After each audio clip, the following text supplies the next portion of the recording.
Well, tonight we're in Joshua chapter 11. As we've seen, Joshua, he led his troops and he went straight across the middle of the land of Canaan to divide the land. And we've seen last week where he went through and he conquered the southern part. But now Joshua and the Israelites, they're getting ready to move north to the northern section. Now, the tough part is, this is where the toughest armies are, is in the northern part. The armies in the northern section, they were prepared. You know, they were aware that the Lord had promised to give the land of Canaan to the Israelites as their inheritance. And that kind of sets us up for chapter 11 of Joshua. Let's jump right into the Word. And it came to pass, when Jabin, king of Hazor, heard these things, that he sent to Jobab, king of Madon, to the king of Shimron, to the king of Akshapah, and then to the kings who were from the north and the mountains and the plains south of Shinroth in the lowland, and in the heights of Bordor on the west. And verse 3, to the Canaanites in the east and in the west, and the Amorite, the Hittite, the Perizzite, the Jebusite in the mountains, and the Hivite below Hermon and the land of Mizpah. Now, after we get through tonight with this sermon, each one of y'all have to go back through and pronounce those names. So let's jump right into verse 4. So they went out, they and all their armies with them, as many people as the sand that was on the seashore, and multitude with very many horses and chariots. When all these things had met together, they came and they camped together at the waters of Merom to fight against Israel. But the Lord said to Joshua, do not be afraid because of them, for tomorrow about this time I will deliver all of them slain before Israel. You shall hamstring their horses and burn their chariots with fire. So Joshua and all the people of war with him came against them suddenly by the waters of Merom, and they attacked them. And verse 8, and the Lord delivered them into the hand of Israel, who defeated them and chased them to greater Sidon, to the brook Mizrapoth, and to the valley of Mizpah eastward. They attacked them until they left none of them remaining. So Joshua did to them as the Lord had told him. He hamstrung their horses, and he burned their chariots with fire.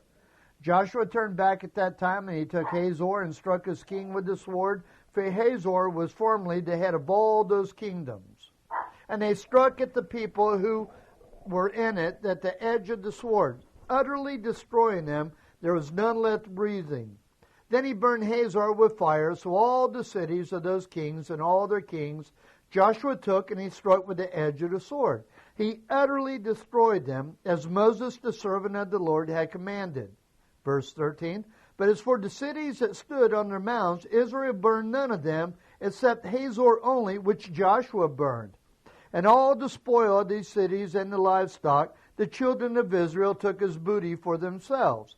But they struck every man with the edge of the sword until they had destroyed them, and they left none breathing. As the Lord had commanded Moses, his servant, so Moses commanded Joshua, and so Joshua did. He left nothing of all that the Lord had commanded Moses. Well, we see here in these first 15 verses, here we see a last-ditch effort of the enemy to defeat and destroy the Israelites. Now, there was a huge alliance that was formed by King Jabin of Hazor, which was the largest of the city-states, and also he had the most power over any of the others. Now, the Canaanite kings, they had heard how Joshua and the Israelites, how they had had victory as they entered the promised land. And here's the thing to keep in mind. The northern kings knew that none of the southern kings were able to stop them. So here we see that King Jabin of Hazor, he wanted to make one last attempt to stop Joshua. So what did he do? He called all the surrounding nations together to mobilize for war. Now you're saying, well, how did he mobilize all these people, and how many of them were there? Well, I'm glad you asked that. The historian Josephus said that the Northern Coalition Army numbered about 300,000 infantry, about 100,000 cavalry, and about 20,000 chariots. Now these chariots, really think about this. These chariots, they had these real sharp curved blades that were attached to his wheels. And as the wheels went around and around, these sharp blades, they would go into circles, and what they would do is they'd cut down the foot soldiers. Now in these chariots also, it carried a soldier that usually had a bow on it, and also it carried extra spears. Now keep in mind, there's 20,000 chariots. Now just imagine looking out and seeing all this ahead of you. As a matter of fact, it says here in the Scriptures that in the words of Joshua, he said that they numbered the sand of the seashore. Now, I'm sure, and by looking through Joshua's eyes, by appearance, it looked that maybe him and the Israelites were at a disadvantage because there were so many of them compared to him and the Israelites. But here's the thing to keep in mind. This King Jabin, he failed to take into account the special weapon that the Israelites had. Who was behind the Israelites? The warrior God himself. Now, King Jabin, he didn't know that God had already warned Moses that Israel was going to be faced with such a situation. Now, when you look back and you read through Deuteronomy chapter 20, verses 1 and 4, we will see that God had warned Moses that all this was going to take place. Now, Joshua was very nervous about all this.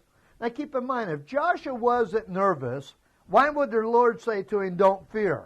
Why, the Lord said to him not to fear because he is fearful. Now, the Lord says, Joshua, don't fear, but here's what I want you to do. I want you to go cripple their horses and burn their chariots. He says, Joshua, when you do this, don't worry about it because the victory is going to be yours. As a matter of fact, the victory is going to be about this time the next day. So Joshua took that into account. What he did was he launched a surprise attack. What he did was he moved against the armies, and it says here in the verses, by the waters of Meron. Now, this waters of Meron, this was about 4,000 feet above sea level. Now, it's very obvious that Jabin, when he called these groups together, he didn't plan to do battle there because the land wasn't flat. The land was very hilly, plus he's 4,000 feet above sea level. But what that was to be, the area where he was meeting all these other surrounding nations, that was going to be a place where they were going to meet and probably go through a battle plan. But as we see here, Joshua and his army, what they do, they caught him off guard when they arrived unexpectedly. Jabin's horses and the chariots, they were very useless here on the battleground because it was so uneven. It says that, as a matter of fact, the enemies, that they were so afraid that they ran for their lives, but Joshua and the Israelites, they chased them until there was no survivors that were left. Now, Joshua did just as the Lord had commanded him to do. Keep this in mind. This is one of the key parts. Joshua did as the Lord had commanded him to do. What did he do? He says he crippled their horses and he burned their chariots. Now, why would God command such a thing to be done? Well, the reason why is so that the horses and the chariots couldn't be used in the future. Now, the hamstring means to cut the tendon of the leg. That was to disable the horse, so the horse couldn't be used again. Then we see here in verse 10 that Joshua turned and captured the northern city. This northern city, the capital was Hazor. That was the city of Javan.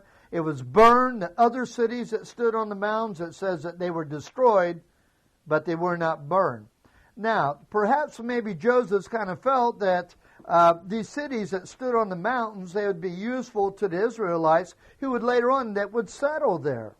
Now, it says here that the people of all the cities were killed and all the spoil was taken by the Israelites.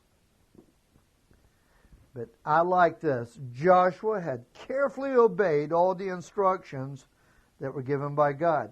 Now, as we see, the theme throughout the book of Joshua here seems to be obedience because it's repeated so frequently.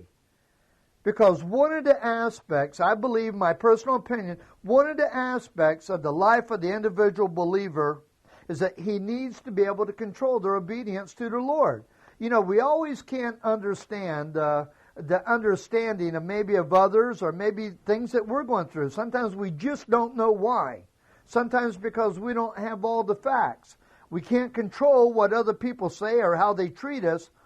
But however, here's the key thing. I believe that we can control our choice to obey God. So whatever challenges that you and I are going to face, I believe that the Bible contains relevant instructions that you and I can either choose to ignore or we can choose to follow. As we studied all throughout here, that when the Israelites, when they stayed obedient to the Lord was right there to guide them and direct them and lead their paths and everything. But when the Israelites chose to be disobedient, the Lord just kind of backed off a little bit and let them go their own way until they hit so far.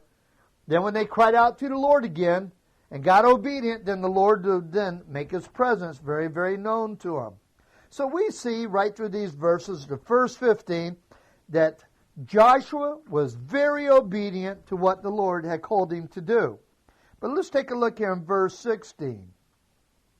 Thus Joshua took all this land, the mountain country and all the south, all the land of Goshen, the lowland, and Jordan, plain the mountains of Israel and its lowlands, from Mount Halak and the Ats and the Seir, even as far as Baal-Gad in the valley of Lebanon between Mount Hermon. He captured all their kings, and he struck them down, and he killed them. Joshua made war a long time with all those kings. Verse 19, there is not a city that made peace with the children of Israel except the Hittites, the inhabitants of Gibeon, and all the others, it says here, that they took in the battle. But look at verse 20. For it was of the Lord to harden their hearts that they should come against Israel in battle, that He might utterly destroy them, and that He might receive no mercy, or they might receive no mercy, but that He might destroy them as the Lord had commanded Moses. Here we see in verse 16 that the victory over the entire land here, as we see Joshua, he conquered, it says here that he stripped all these major cities so that they couldn't be mobilized again to come against the Israelites. In other words, what Joshua did here was he took away the backbone of this opposition. He took away the main strength of them. But it says here that he left the smaller cities and the smaller towns, and they were to be conquered by the individual tribes of the Israelites. Keep in mind that we're going to see here in the future chapters that now that they're in the promised land, now that they've taken over, now Joshua is going to have to start dividing the inheritance to the 12 tribes. We see right in these verses here that there was no nation that had sought any kind of peace with the Israelites except the tribe of Gibeon. As we look through these verses, it says that it took a long time. As a matter of fact, it took about 7 long years for this to go through it. Now, the reason I emphasize that is because as we study this and talk about it, it only takes a few minutes for us to talk about it. But in reality, it took 7 years. Now, why do I want to emphasize that? Is because I believe that now we're starting out a new year. Right through here, we're starting out in a new location, near a new building. And I believe that we're going to come across some things, and we're going to expect some quick changes and quick victories in our lives throughout this new year, 2010. But I just want us to be aware of that we need to be like the Israelites, that our walk with God is a lifelong journey. It's not something that just takes place overnight. But some of these things that you and I are going to be hoping for in this new coming year, hey, it may take a while for them to come about in our lives. Now, you like Joshua, you get afraid of some uncertain things. You may get impatient. You may even want to give up. And the reason I say that is because sometimes it's hard for you and I to see progress. But you know what? If you and I just hang in there, we can look back at the situation and we can see that God had never stopped working all throughout whatever it is that we may be facing. The Lord is with us. But look right through here in verse 20. It says that He utterly destroyed them. Now that utterly destroy, that means to annihilate, eliminate, or to abolish. The idea, a lot of people have a hard time getting the concept of this idea that God would be set on a total destruction of a nation or a group of people. As a matter of fact, to some people, they would find this to be very, very offensive to them. They would say, how can a good God be so set on total destruction, or how can God even want to endure something with such an act?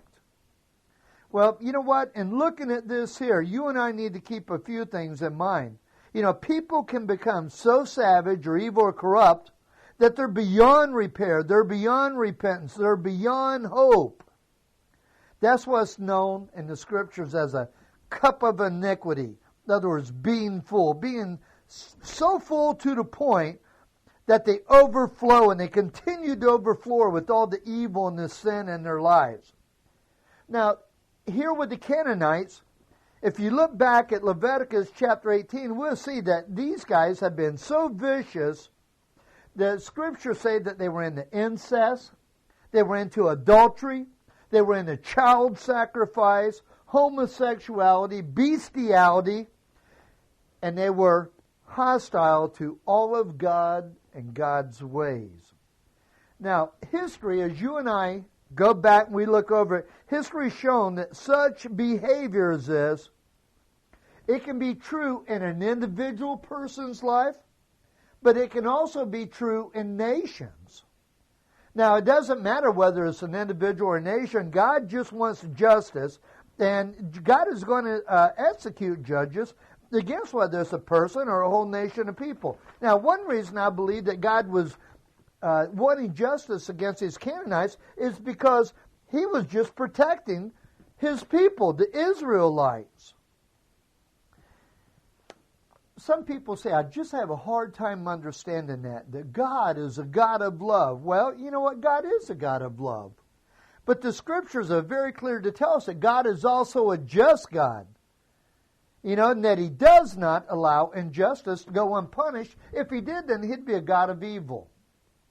So that person or that nation, they had to be judged. Now, in this case right through here, God had used Israel as His instrument of justice and judgment against this nation of Canaan. The Canaanites, they were destroyed because of their evil. Now, something else that we need to think about through here, God doesn't show any type of partiality or any type of favoritism. And the reason I say that is because God is going to warn the Israelites here in the next few chapters that they too would face judgment if they disobeyed Him. Now, why would God say this? This would be a warning that they could not adopt, and they should not adopt, all this immoral behavior and all this unrighteous lifestyle of the Canaanites, or they too are going to be judged. So God used Joshua and the Israelites here to get rid of the largest part of all these evil people. But look at verse 21. And at that time Joshua came and he cut off the Anakim from the mountains, from Hebron, from Debir, from Anab, from all the mountains of Judah, and from all the mountains of Israel. Joshua utterly destroyed them with their cities. None of the Anakims were left in the land of the children of Israel. They remained only in Gaza, in Gath, and in Ashdod. So Joshua took the whole land according to all the Lord had said to Moses, and Joshua gave it as an inheritance to Israel according to their divisions by their tribes. Now look at this. Then the land rested from war. So here we're seeing that Joshua and the Israelites, where they defeated the Anakims. Now, not a lot is said right through here in these verses concerning this battle, but it was really a very important battle for Israel. These Anakims, these giants here, they were the people that lived in the land. Remember the 12 spies that were sent out by Moses, and they come back and they talked about them, and they said these giants, that they frightened these spies so much that these spies felt, in comparison, they felt like a grasshopper compared to these giants. So now here it is, some 40 years later, and Joshua's going in, he's going to do battle against the same tribe of people that had frightened them before. But here's the neat part. This time Joshua and the Israelites, they did not let the size of the giants frighten them. They destroyed the majority of them in their cities. Keep in mind, it says right through there in verse 22 that none of the Anakims were left in the land of the children of Israel. But here it is, they remained only in Gaza, in Gath, and in Ashdod.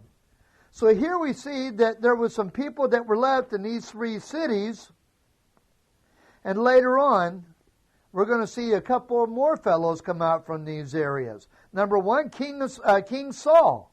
He came out of this Anakims. Also, Goliath was from that area, from one of those tribes. So now, we see through here that there's really no large enemies that were left to combat God's people within the Promised Land. It's very, very interesting here because never in the history of the Israelites had they ever been able to possess land, build themselves a home, or to have a place that they could call their own. But here we see now the Promised Land was finally theirs. They finally had their own land that they could live on.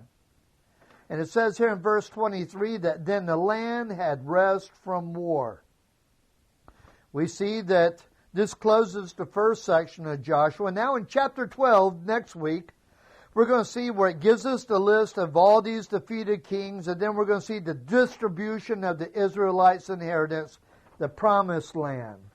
You know, I think one of the things that we really need to notice tonight, going through this, that the Lord was with Joshua and the Israelites. No matter how tough or how outnumbered they look, the Lord says, I'm with you. You go through it. I'm right there by your side. Now, the Lord gave the Israelites and Joshua a promise. But look at here. As we see later on, it says that Joshua had done all the things that the Lord had commanded of him. So here we see that God gave the Israelites the promise, and Joshua went through and he did everything that the Lord had asked him to do. I believe you and I, we had the same promises with the Lord, that the Lord gives you and I the different promises. He's with us. He'll never leave us. He'll never forsake us. He has a plan for your life, a plan for my life, and that all that He requires and asks of you and I is that we just be obedient to the things that He asks us to do, and He'll be with us forever. And as I look right through here, what a great promise that the Lord had given them. And as we see that after the war, after the battle had taken place, it says then that the land had rest. And we see here that all the Israelites were now going to receive what they had so long been waiting for. So long been waiting for. It didn't happen just overnight. These guys have been going for years and years and years. But keep in mind, out of all that generation that had left out of Egypt, all through the wilderness experience, that only 2 got to experience this new promised land out of that whole generation. Who were they? That's right, Joshua and Caleb. Those were the 2 that had stayed faithful to the Lord. And my friends, saints, that's what you and I need to do. No matter how bad, how things may look to you and I, we just need to stay faithful to God. And I guarantee you that He will never disappoint you. But if we just stay faithful to Him, we'll see His promise delivered in our own lives. Let's go to the Lord and thank Him just for His goodness, for the time that we've had tonight.